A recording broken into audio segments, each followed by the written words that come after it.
یہ ہے کہ انف از انف 2 سال بعد جو ہم اس مقام پہ پہنچ گئے تھے، اگر ابھی سے دوبارہ وہ مقام شروع ہو جائے جو 9 مئی کو تھا، یہ ایک بڑا انفارچونیٹ ہوگا ملک کے لیے، قوم کے لیے۔ جتنی زیادتیاں ہو رہی ہے، سیٹ آپ نے لی ہے، مینڈیٹ آپ نے لیا، ریزرو سیٹیں آپ نے لی، کنوکٹ آپ نے کرایا، 5 دن میں 3 سزائیں آپ نے دی، 45 سال کی سزا آپ نے دی ہے، سینٹ کی سیٹیں آپ نے لے لی، ہری پور کی سیٹ آپ نے لے لی۔ ایسی صورتحال میں جو لوگ وہاں بیٹھے ہوں وہ گالی گلوچ کرے کہ تمہیں دعائیں دے۔ آپ نے بشرا بی بی سے اور خان صاحب کے ساتھ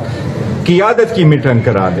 لیڈروں کی میٹنگ کرا دے، ہمارے پارلیمنٹیرینز جتنے ہیں ان کی میٹنگ کرا دے، 2-3 ایکسس آپ دے دے، دیکھو آپ کی بری باتوں کی وجہ سے کے بجائے اچھی باتیں آنا شروع ہو جائے گی۔ تحریک انصاف کے مرکزی رہنما بیرسٹر گوہر کہتے ہیں سیاسی جماعتوں پر پابندی لگانے سے کام نہیں ہوتا، سنجیدہ اپروچ ہونی چاہیے۔ 2 سال بعد ہم پھر 9 مئی والے مقام پر پہنچ گئے تو یہ قوم کے لیے بدقسمتی ہوگی۔ اسلام آباد میں صحافیوں سے گفتگو میں کہا بانی پی ٹی آئی سے کل ملاقاتیں ہونی چاہیے، ملاقات پر سیاست نہیں ہونی چاہیے، تناؤ کم کرنے کی ضرورت ہے۔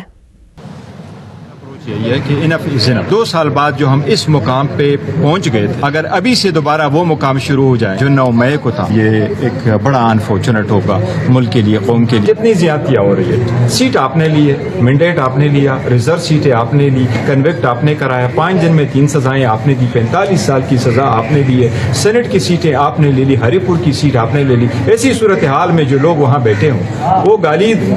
گلوچ کرے کہ تمہیں دعائیں دے۔ آپ نے بشرا بی بی سے اور خان صاحب کے ساتھ قیادت کی میٹنگ کرا دے، لیڈروں کی میٹنگ کرا دے، ہمارے پارلیمنٹیرینز جتنے ہیں ان کی میٹنگ کرا دے، 2-3 ایکسس آپ دے دے، دیکھو آپ کی بری باتوں کی وجہ سے کے بجائے اچھی باتیں آنا شروع ہو جائے گی۔